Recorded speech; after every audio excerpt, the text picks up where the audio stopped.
Как и весь Татарстан, Лениногорский район переживает засуху, и здесь введен режим ЧС. Накануне синоптики разослали штормовое предупреждение, но дождь прошел лишь к вечеру. Ветер был такой силы, что сносило крышей. Ветер был такой силой, как в страшных фильмах. Раиса Валеева живет рядом с сельской библиотекой. Она видела, как порывом ветра снесло крышу.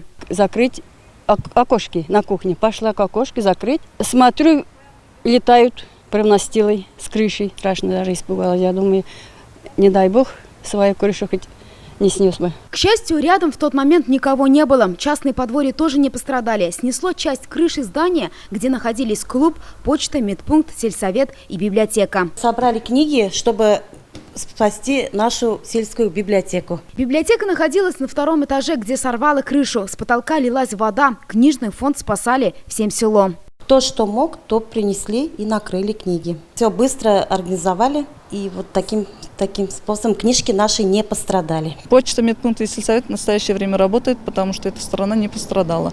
Пострадала сторона клуба и библиотеки, поэтому сейчас мы закрыли все книги.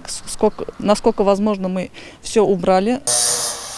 А это уже город Лениногорск. От урагана пострадал спортивный комплекс «Юность». За считанные секунды ветер снес крышу. Лишь чудом не пострадали дети, которые сейчас находятся на сборах. При таком дожде протопило зал. Мало того, у нас в гостинице живут очень много народу сейчас. Маленькие девочки, пермячки, гимнастки шли со стадиона, дождик же, все со стадиона сюда.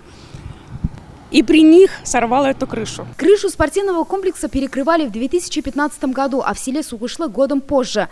Значит, гарантийный срок истек. Ремонт за счет бюджета. Работы начнут в ближайшие дни, заверили нас в исполкоме города. На данный момент ведутся подсчеты осмечивания повреждения и определяется тот, кто будет это делать, подрядчик, и материалы. То есть думаем писать письма на республику, чтобы, может быть, окажут какое-то содействие. Этот же ураган прошелся и по другим городам Юго-Востока. В Альметьевске сорвало деревья, затопило некоторые дворы. К счастью, никто не пострадал. Филюза Хамидуллина, Эрик Хабибуллин, ТНВ, Лениногорский район. Закажи рекламу на ТНВ. Телефон в Казани 5 705 100.